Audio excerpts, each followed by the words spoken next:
Hello and welcome to Straight Talk. I'm Yusuf Aram. Israel's year-long onslaught against Gaza and its invasion of southern Lebanon has created a new refugee wave. More than 1 million people, including Syrian refugees, have been displaced across Lebanon. But where will they go? The Assad regime is in control throughout much of Syria. Turkiye is already hosting nearly 5 million refugees, and Europe is unwilling to absorb another wave. The UN Refugee Agency chief, Filippo Grandi, has warned that the displacement crisis in both Lebanon and Syria could get worse. He said tighter border measures were not the answer, while he described them as both ineffective and sometimes unlawful. Grandi also pointed out that more than 120 million people are displaced around the world by conflicts, persecution, poverty, and climate change. And that number has more than doubled over the past decade. And for more, joining me now in studio is Jan Rat. He's a professor at the University of Amsterdam. Jan, thank you for joining me. The situation in Lebanon, terrible. This tit for tat between Hezbollah and Israel. Obviously, the people who are suffering the most are the everyday civilians. What's the situation like for internally displaced people in Lebanon and also the Lebanese people and Syrian refugees who are trying to flee the country? Well, I think there's only one way to describe it. It's a nightmare. So imagine, Lebanon is a failed state. The central state is not very powerful. The provision of all sorts of services, including protection to its own citizens, is at a minimum level. In the past years, numerous asylum seekers, refugees from Syria have gravitated to Lebanon. Today, 1 out of 4 Lebanese, of people living in Lebanon, are refugees. So that's the situation. And now they are sort of squeezed into other spaces by the war developments in the southern part of Lebanon. It's a nightmare. And it's clear that there's shortage of anything, shortage of food, shortage of shelter, shortage of safe space. And what we now see is that people who left Syria because it was unsafe now feel urged to return to Syria to seek shelter over there. Yeah, that's a good point, because when you look at these conflicts and conflicts that create mass displacement and exodus of refugees and migrants, you generally look at the neighboring countries. On one side of Lebanon, you have the Mediterranean. On the other side, you have Syria. How safe are Assad-controlled areas in Syria for a return for these migrants, especially the Syrian refugees that are also in Lebanon? Well, Syria is a failed state too, and the Syrian government doesn't control each and every part of the country. So that's a serious problem, and there have been reports of people who had to face trouble when they did return to their home country.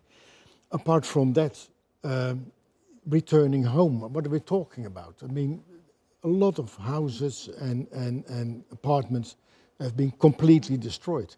So we see some of the pictures behind us. They display what is the situation there. It's moving from one disastrous area to another disastrous area. Now, Turkiye obviously comes to mind when you think about displacement throughout the Middle East, whether it's Afghanistan, Iraq, Syria, Libya. Turkey's taken on a lot of refugees. Is that a viable option? Is the European Union a viable option for these people? The number of refugees entering Europe is smaller than the number in Turkey. But in many countries, there is an enormous resistance of the population to keep refugee seekers out. And that's translated into, say, the political support for a particular type of parties. So if we look at Europe's political map today, we see that it's not just in Poland and in Hungary, but also in Slovakia, in the Netherlands, in Sweden, in France, in Italy. Many countries in which the leading politicians in Abruzzo are now sitting in government, have one thing in mind, how to keep them out. So it's very unlikely, despite the enormous pressure that people feel in Lebanon and surrounding nations to leave the country and to move to greener pastures. It's very unlikely that they would open the doors and say, well, come to our country. So where are these people going to go? I've no idea. It's what we see is that a number of them, as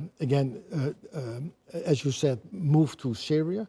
You would expect that surrounding Arab countries would open their doors, but you don't see a lot of that happening over there. So people are stuck. They are really stuck in an already impossible situation in Lebanon. I think not just where are these people going to go is a big question. How is it going to be financed as well? I mean, you need infrastructure to care for millions of people, food, water, medicine. Yeah. It's quite a long-term commitment when these people are taken on in many countries. Where is the United Nations in all this? What are they going to do? Well, good question. It's clear that UNHCR, so the UN agency dealing with refugees, they do their utmost. But at the same time, we see that other UN staff members are attacked. And so they are sort of trying to provide services in a situation in which both logistically things are problematic to get food and medication and whatever you need into those areas, but also that their own position is at stake. There's an increasing number of cases in which they were being shot at, and that is that's enormously problematic, especially because if only one agency should be able, we expect them to be able to provide services, to offer help on behalf of the international community, we observe that it's very difficult for them to really accomplish that task. Now, this seems to be a recurring theme. I mean, this was a recurring theme in Syria, Libya, Iraq, Afghanistan, now Lebanon, and Gaza. It will continue to be a recurring theme as well. How are we going to find a final solution for this? What type of mechanism needs to be in place for the international community to be able to stop this? I mean, I thought we had mechanisms in place, but they seem to be failing over the past decade and failing quite miserably. Yeah. Well, I don't have a clear answer, but it's there's so many interests, smaller interests in stake that are very difficult to get everybody in an agreement. Particularly now, there's an aggressive war going on, both in Gaza and in Lebanon, and we noticed that Israel, and irrespective of whether or not they have the right to defend themselves, but the way they do it, their most befriended country, the United States, is hardly able to communicate with them, and the European Union is not really seen by the Netanyahu government. So that makes the prospects for a solution, for safe spaces for everybody in that area, very problematic. Now, what's happening in Gaza is already at the ICJ regarding the case on genocide. Yeah. What's happening in Lebanon? How would you label this? Is this a war crime? What's happening? Is this just normal war between Hezbollah and Israel? Is Israel trying to create some displacement on purpose, striking civilian areas? When you look at what's happening in the field, how do you identify or how do you evaluate the events? Well, there are two things happening at the same time. On the one hand, Israel is trying to hit leaders of Hezbollah, irrespective of the casualties. So if some individual would be living in a house, they would destroy the house, including the families and children, etc., that live there. To what extent that's morally justified, well, that's one issue. The other one is it's clear that also that they want to sort of free southern Lebanon from anything. So they don't want Hezbollah to be present there. They don't want UNIFIL, so the UN soldiers, to be there. They want it to be a free space so that the risk of being shelled from that area is reduced. Well, the latter is understandable, but there are people living there and they have the right to live on their own land. Jan Rat, professor at University of Amsterdam, thank you for joining me on set. You're welcome. Thank you very much.